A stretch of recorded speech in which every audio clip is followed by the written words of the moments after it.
હાલ એક મોટી ખબર સામે આવી છે।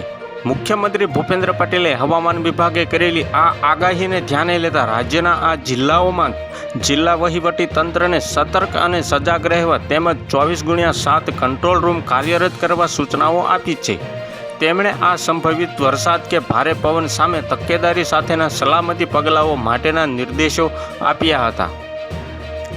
મુખ્યમંત્રીએ ગાંધીનગરના સ્ટેટ ઇમરજન્સી ઓપરેશન સેન્ટરમાં પણ કંટ્રોલ રૂમ 24x7 કાર્યરત રહે અને આ જિલ્લાઓ સાથે સતત સંપર્કમાં રહે તેવી સૂચનાઓ આપી હતી। હવામાન વિભાગના મતે ગુજરાત નજીક અરબ સાગરમાં સર્જાયેલું લો પ્રેશર આગામી 1-2 દિવસોમાં ડિપ્રેશનમાં ફેરવાય તેવી શક્યતા છે। ગુજરાતમાં ભારેથી અતિભારે વરસાદની આગાહી કરવામાં આવી છે। 23 થી 25 તારીખ દરમિયાન વિવિધ જિલ્લાઓમાં વરસાદનું ઓરેન્જ અને યલો એલર્ટ જાહેર કરવામાં આવ્યું છે। ગુજરાતના ખેડૂતો પર માવઠાના માર બાદ હવે વાવાઝોડાનું સંકટ તોળાઈ રહ્યું છે।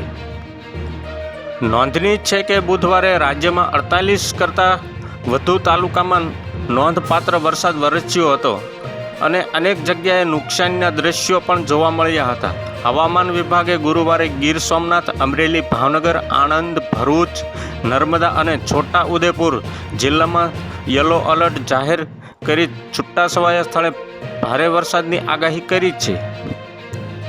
તો હાલ માટે અત્યારે આટલું જ। મળીશું નવી અપડેટ ને નવા સમાચાર સાથે। અમારા વિડીયો પસંદ આવતા હોય તો વિડીયોને એક લાઇક કરી દેજો, ચેનલને સબસ્ક્રાઈબ કરી લેજો, બાજુમાં આવેલા બેલ આઇકનને દબાવી દો જેથી તમને આવા નવા સમાચારોની અપડેટ મળતી રહે।